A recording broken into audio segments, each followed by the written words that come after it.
Hi guys, welcome to your Exponent review for today. What I want you to do first is to pause here and then do your warm-up problems first, and then return back once you're all finished, and we'll go over them together and correct.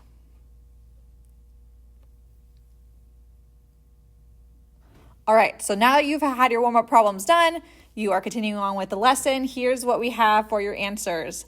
So we're gonna go over a little bit of radicals more in our next set of notes. So if you don't have these down yet, just be patient. We're going to go over these in full length. I just wanted to see if you guys are ready for those. So here's your answer for the number one. Number two, you're going to do rationalizing on denominator. That's what this is technically called. You can't have a radical in the denominator, so we're going to clear it by multiplying the top and the bottom by the bottom number. And just a quick thing, a lot of students mistakenly think that they can cross these out and simplify further. The radical 3 is an inside number and the 9 is an outside number, so you cannot cross those out. So be careful there. And then number 3 was about subtracting radicals. So again, more on the next notes, how I got from the first step down to the second step. So if you don't know how to do that, we're going to go over that. But you should know that if you have the same radical, so they both have a radical 6, you just subtract or add the outside numbers to get negative 30. As opposed to, by the way, when we multiply, you'd multiply the inside numbers here. That's why multiplying and adding, subtracting are different. But today is all about radicals. And so what we're going to learn today is how to simplify those. So what you should see is that the exponent of 0. So this is a special case. Exponent to 0. Anything to the 0 power is 1. So smiley face to the 0 is 1. A billion. I didn't want to put all the zeros, but a billion to the 0 is 1. Anything to the 0 is 1. So you're going to answer a few of those questions here. So 5 to the 0 power is 1. Negative 5 to the 0 power, in order of operations, you would do the negative 5 to the 0 first. So that would be 1. And then you insert the negative on the outside, and that would be negative 1 as your final answer. And then for number 3, do 3 to the 0 first. So that would be equal to 1. And then multiply negative 2 times 1 and get negative 2 as your final answer. So now we're going to deal with negative exponents. You might have seen these a little bit in Algebra 1, but maybe not at this length. So with a negative exponent, to get rid of it, you cannot have a negative exponent in your final answer. That means it's not all the way simplified. It's like not reducing a fraction, so it's not allowed. So what I like to say is if you move it, you lose it. So you always want to move a negative exponent. So that's what I mean here. So if you have a negative exponent, for example, 4 to the negative second, what you're going to do is just move it. So technically it's on top right now. We would move it down to the bottom of a fraction, and then you lose, when I say you lose it, you lose the negative sign. So you move it and you lose it. So if, for example, the 4 to the negative second was on the bottom, we need to move it to the top, and then it loses the sign. So that's all you're going to do is just move it to where it's not and then drop the negative sign. So for number 1, 5 to the negative second, you move it down to the bottom, 1 over 5 to the second, and then we have to just simplify all these. So 1 over 25 would be your final answer. Number 2, this is just simply 1 over 3, since 3 to the first is just 3. Number 3, what we're going to do here is that this negative 2 applies to the top and it applies to the bottom. So I like to distribute that negative 2 first. So 3 to the negative second, 8 to the negative second. They both have negative exponents, so you're going to move them to where they're not. So the 8 to the negative second will go on top and lose the negative sign. The 3 will go to the bottom and lose the negative sign. And then you just simplify your problem. Number 4, so you move the whole thing in parentheses, not just the number, so whatever it's attached to. So this is going to be 1 over, bring the parentheses down, negative 5 squared, and the negative 5 squared is positive 25. A quick side note on this is that you guys tend to get this little mathematical fact wrong. Negative 5 squared and then negative 5 quantity squared are two separate questions. So what you're going to do is that the squared for the first one, you do order of operation. So whatever the 2 is attached to is the number, and then you distribute the negative after. So it's negative 25. And then the negative 5 quantity squared is negative 5 times negative 5, and so that's going to be 25. So make sure you guys understand the difference here, because these are huge mistakes that you guys typically get wrong when you guys are simplifying answers, when we get deep into Algebra 2 trig. I don't want you guys to get a problem wrong because you are not understanding just the basics of Algebra 2. All right, moving on to number 5. So what you're going to do here is move the negative 8 down and then just simplify. So this is 1 over negative 8 quantity squared is negative 8 times negative 8, so 1 over positive 64. And then this one, again, is like the one right above it. So we're going to switch the two numbers, top and bottom, and then you simplify 64 over 49. Okay, now we're going to deal with variables. So you only move the negative exponent to whatever it's attached to. So for example, this negative 4 is only attached to the variable p, so that's the only thing that moves down. The 6 stays on top because it's not attached to the negative exponent. If it was like this in parentheses, then yes, the whole 6p would move on to the bottom, but it stays on top because it's technically only attached to the variable. So in number 8, for example, the p squared stays or goes to the top, and then the 3 just stays on the bottom. So try number 9 all by yourself and then come back and check your answer.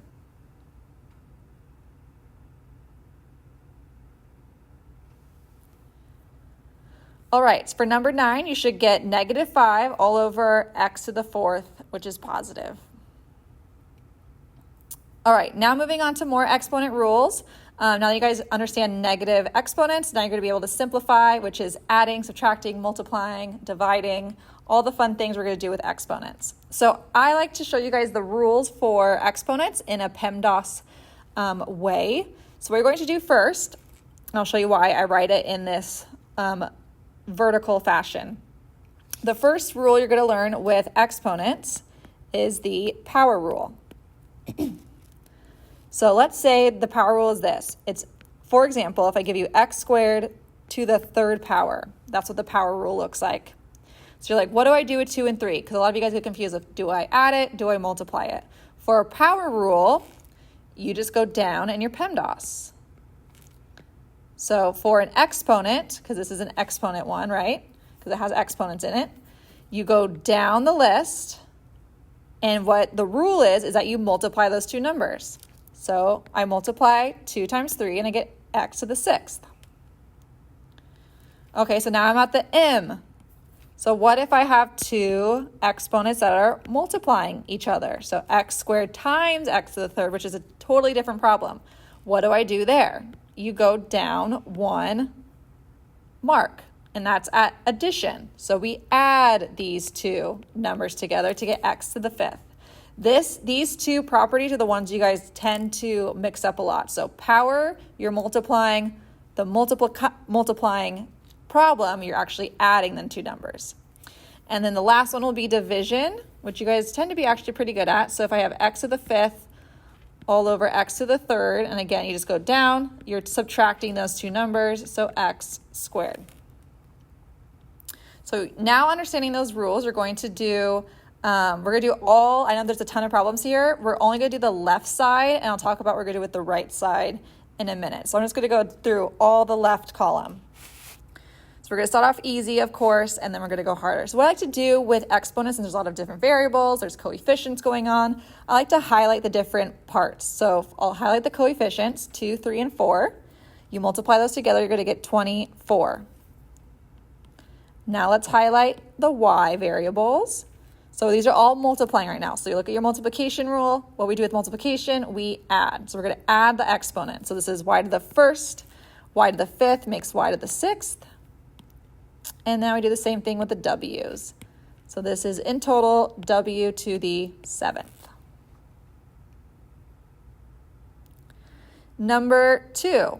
Okay, now we have some negative exponents, so we know what to do with those, but we're going to still act in the same way we just did above. So let's highlight our coefficients. You multiply those together, you're going to get 56. Now let's do our u's. So u to the negative 6, e to the negative 4. We add negative 6 and negative 4 together. It's negative 10. Now we're going to do the x's. X to the 6th minus 6 is 0.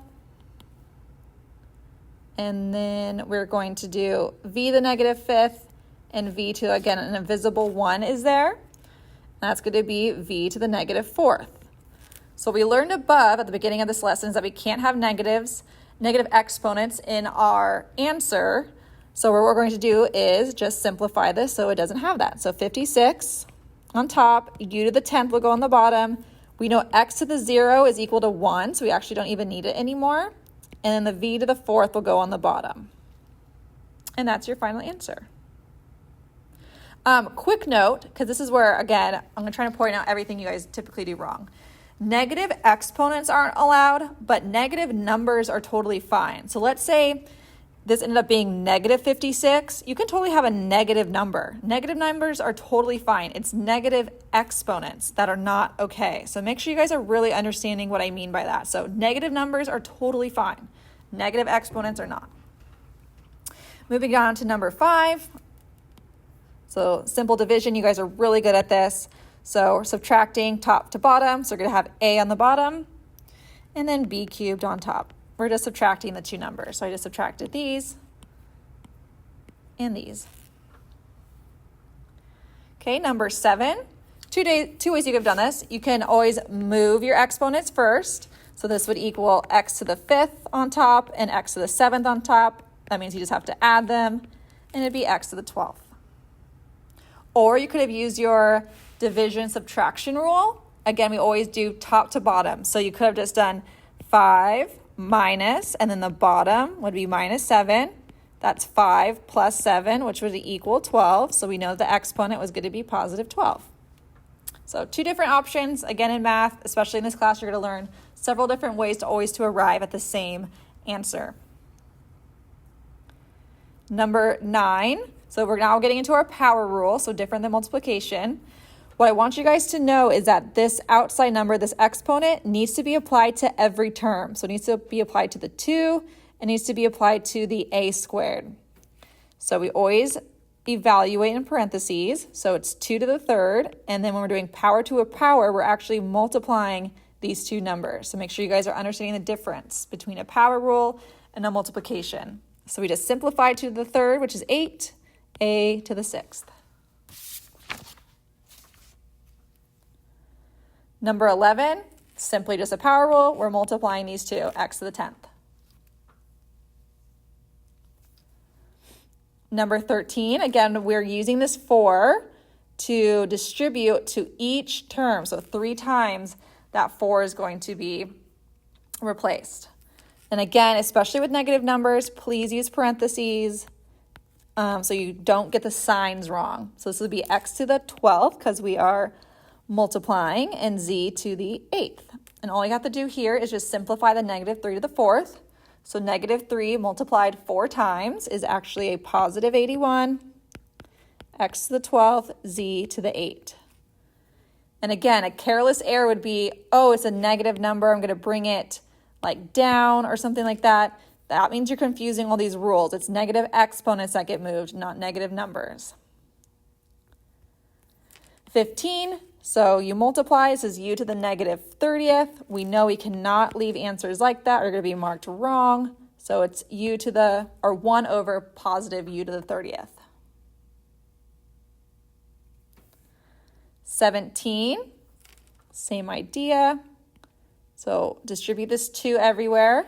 So it's going to be negative 2 squared, x to the negative 10th, y to the 8th.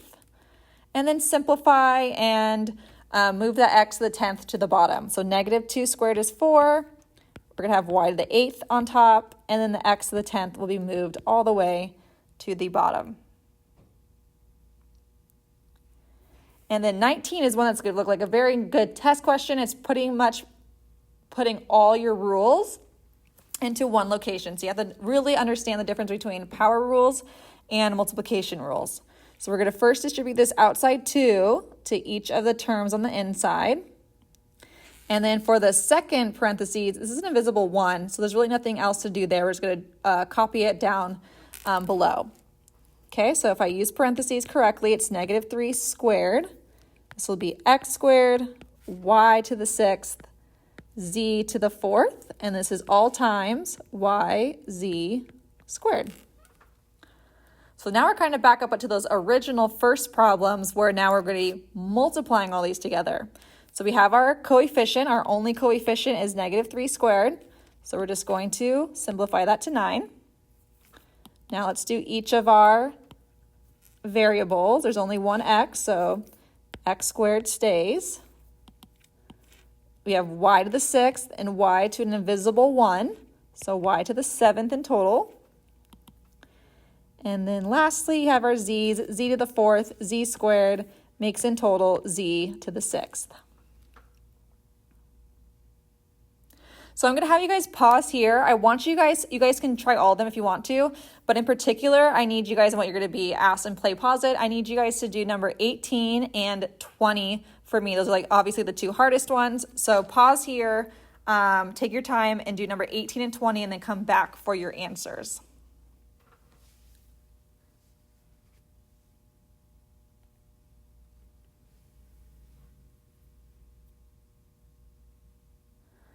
All right, so for 18 and 20, here are the 2 answers you should have gotten.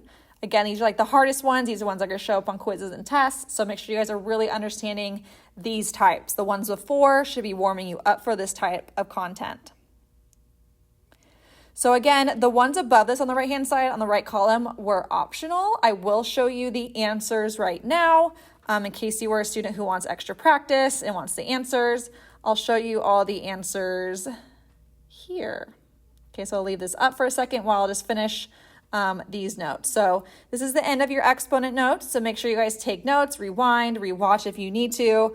And again, pause here if you just want to look at the answers on the right-hand side. And then you are all done.